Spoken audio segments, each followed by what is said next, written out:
வாரத்துல முதல் நாளே எனர்ஜெட்டிக்கா ஸ்டார்ட் ஆயிருச்சு. நைட்டே என்ன ப்ரிப்பேர் பண்ணணும்னு சொல்லி படுத்ததுனால வேலை கொஞ்சம் சுமூகமா போயிட்டுருந்துச்சு. ஸோ பாப்பா பாட்டில்ல தண்ணி ஊத்தலான்னு எடுத்தேன். குட்டி எல்லா இதுலயும் இப்போ ஸ்பூனு, கிளாஸு எல்லாத்துலேயும் போட்டு வச்சிடுறா.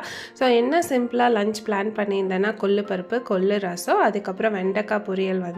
தக்காளி போட்டு வதக்கினா பிடிக்குமா? இல்லை எண்ணெயில் ஃப்ரை பண்ணால் பிடிக்குமான்னு கமெண்ட் செக்ஷனில் கமெண்ட் பண்ணுங்கள். எங்கள் வீட்டில் எண்ணெயில் போட்டு ஃப்ரை பண்ணாதான் பிடிக்கும் எல்லாத்துக்கும். அதுக்கப்புறம் ஒரு அப்டேட்டு, லாங் வீடியோ அப்டேட் பண்ணியிருக்கேன். அது கொஞ்சம் செக் பண்ணி பாருங்கள், ரொம்ப இன்ட்ரெஸ்டாகவும் இருக்கும். அதில் பேசினது கேளுங்க, அது உண்மையாக பொய்யான்னு உங்களுக்கு புரியும்.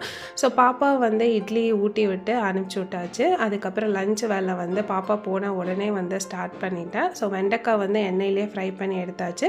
கொள்ளு பருப்பு தாளிப்புக்கு தேங்காய் எண்ணெயில் தாளித்து கொட்டினீங்கன்னா செம்ம டேஸ்ட்டாக இருக்கும். கொள்ளு ரசமும் கோல்டுக்கு ரொம்ப நல்லது இல்லையா? தேங்க்ஸ் ஃபார் வாட்சிங்.